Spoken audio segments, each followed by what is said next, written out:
hopped a Southwest flight, went to Houston, went straight to the consulate, gave her the passports. He was exactly right. She was rude as all get out. It's like, oh, yeah, and I'm saying, please, please, put my heart, body, and soul right at her footsteps, and I just have to have this, and I'm a guest speaker, and please, please. All right, come back after 2 o'clock. Because the plane didn't go till 9 at night. We went to lunch. And I had lunch. I was born in Houston. So I want to drive up, see if I can find my old house. Came back after lunch. I said, you stay in the car, and I'm going to go up. I'll just go up and get him and come back down. Because now I want to get to the Houston airport, get Southwest, go back to Dallas, go to our home, pick up the luggage, and go back to DFW. I go up to get the passports, and they weren't quite ready, but when I came down to tell him, because I know he'd been wondering what in the world I was. Came down to tell him, I found him hanging over the outside of the car, just violently ill, violently, just convulsing. I immediately thought of lunch, of course. I thought, oh my God, he's gotten food poisoning.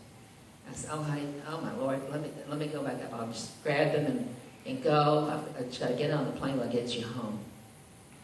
But got the passports, got in the car. I hadn't driven 2 miles. And he is dying in the back seat. He said, Ann, I can't get on that plane. Don't make me get on that plane. I don't know what's wrong with me.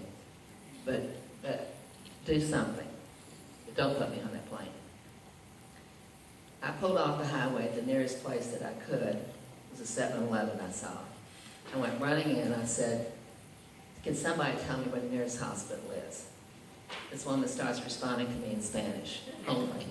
And I wasn't in the mood to adapt my Spanish. And I just said, please, please, I need help. Well, this truck driver was buying something. He said, I said, just tell me how to get to Southwest Medical, the freeway. He said, well, you'll never make it. He said, it's 5 o'clock, you'll never get there. He said, you go down this street. He said, you go down this street. This is just a street. As far as you can go, and you will find a hospital. It's about 15 miles, so just keep driving. And I'm looking at him like, yeah, are you sure you know what you're talking about? And he said, it's where they take the people from NASA. It was a God thing. I got in that car, and I barreled down there, emergency room. He's still, like, thrown up and everything.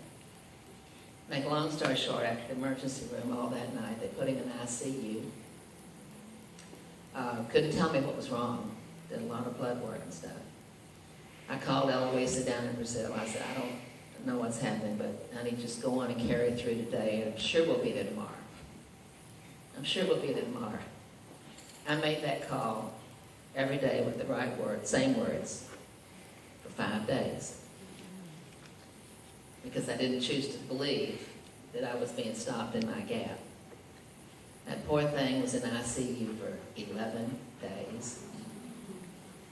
After 10 more days of healing, just restoring, they said he needs an operation.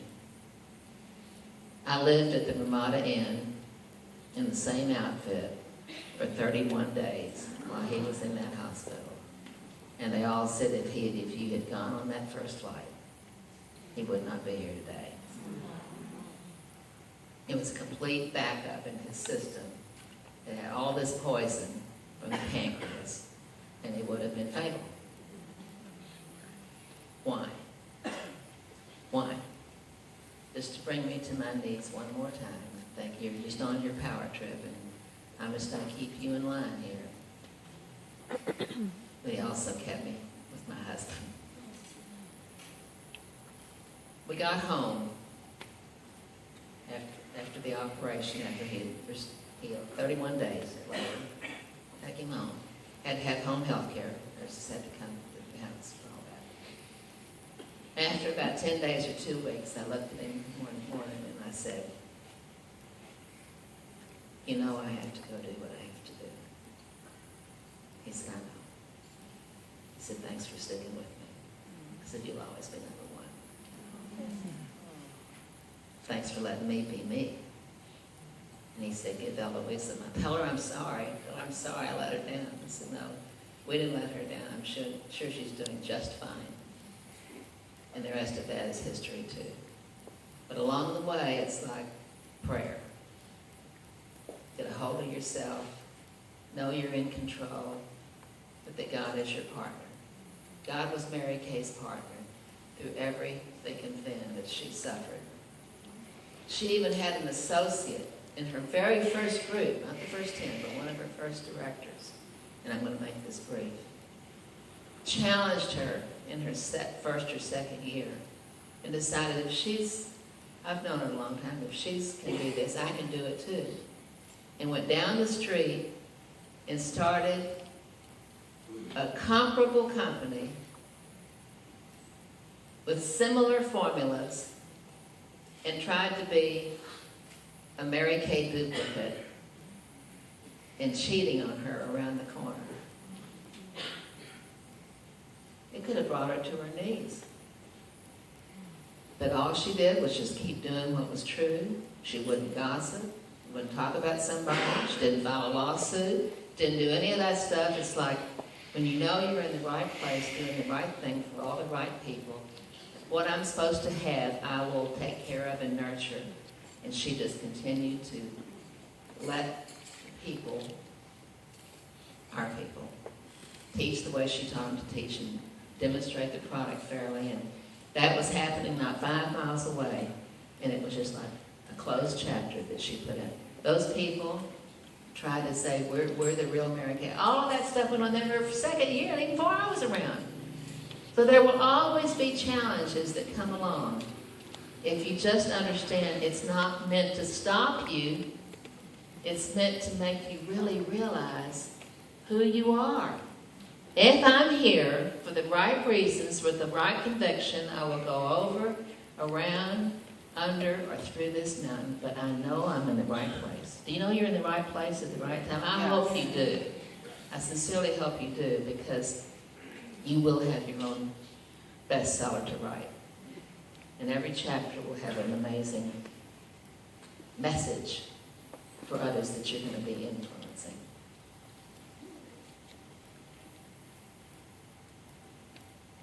I don't do this because I'm getting paid to do it, because I'm not.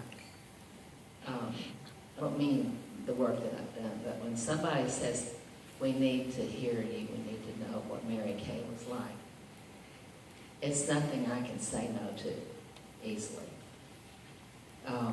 Because it was given to me as a gift, and it's my job to pass it on.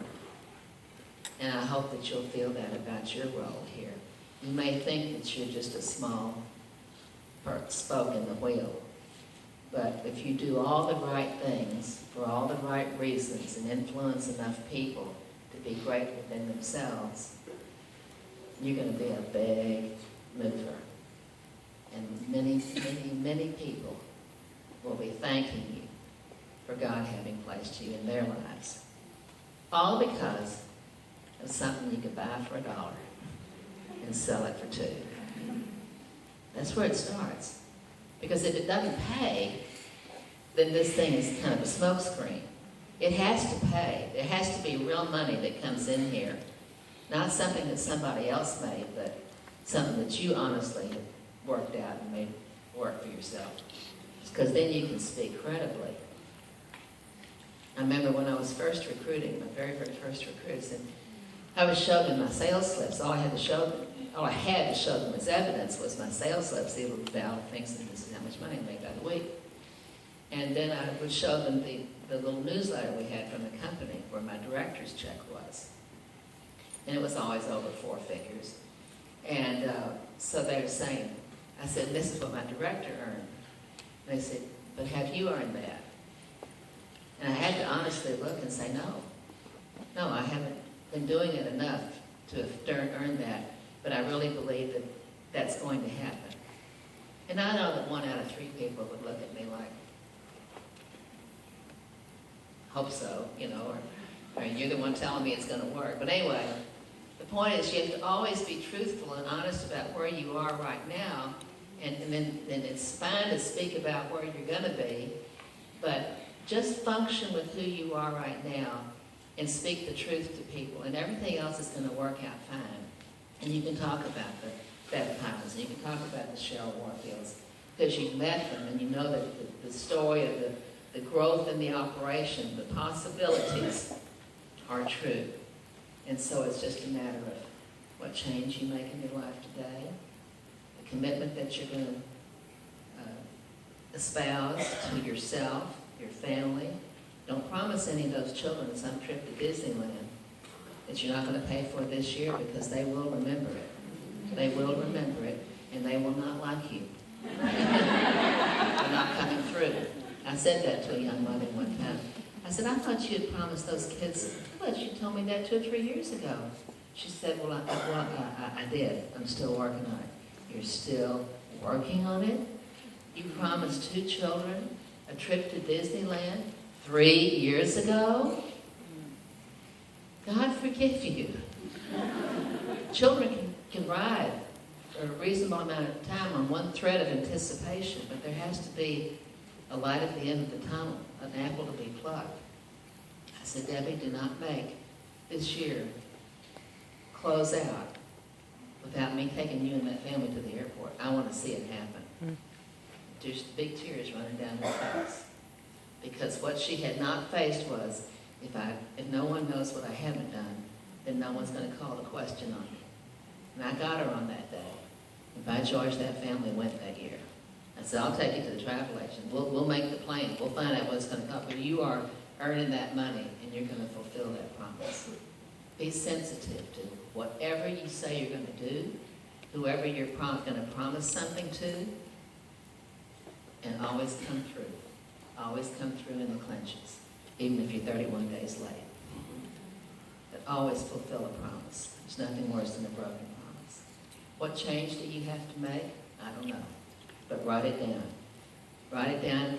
Write down the hang-ups, the things that are holding you back. I was getting someone to just bring that forward last night. Just bring it to a conscious level so you can deal with the things that are hanging you up, and you can get around them. You can overcome them, and you can move on. But until you know what the yoke is on your ankle, everything will remain the same. Am I making any sense to you?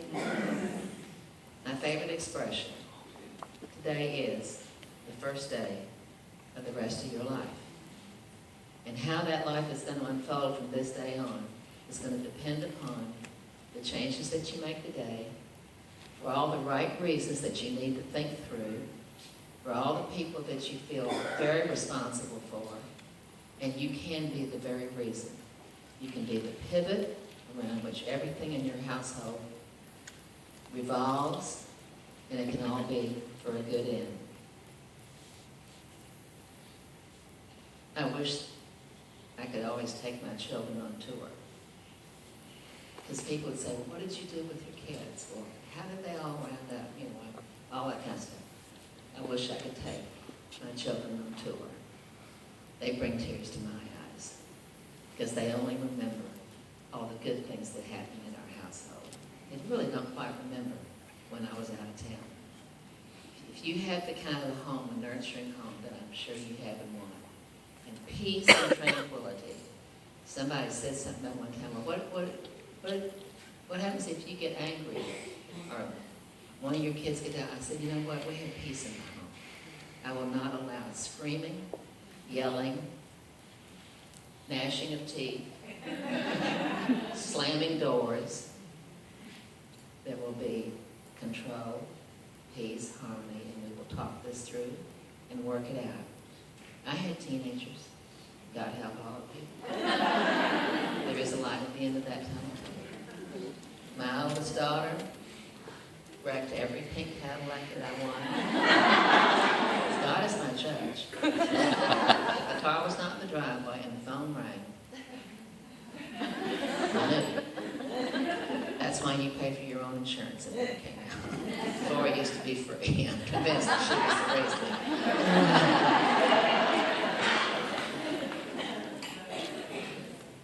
I could go on and on, but we don't have that kind of time this morning. I'm just here to tell you that my life was was as normal as yours, and it wasn't a piece of cake.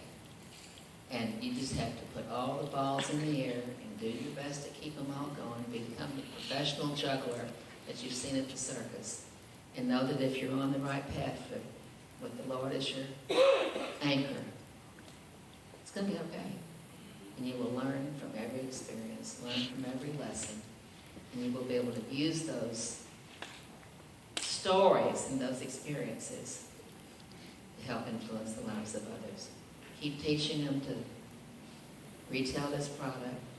Keep teaching them to not just share the opportunity, but to be sure that that girl gets on to a healthy start. Every person you bring in, you're the reason that she's going to make it or not. Your director's not, your national's not. It's not Carolyn. She's, I believe, the first person who told me. Everybody else that came after that was an addition. So you take the responsibility of taking, if you're going to recruit people, you take them to the top with you. And Rome wasn't built in a day, so you're going to have some rocky measures, but think of those stumbling blocks as just stepping stones to get you where you're supposed to be. And it's all going to be fine. It's all going to be okay. And I can't wait to read your bestseller. So today is the first day of the rest of your life. And I know that you're going to make it a journey for all of us to benefit from. Thank you for your invitation to be here. And God bless you.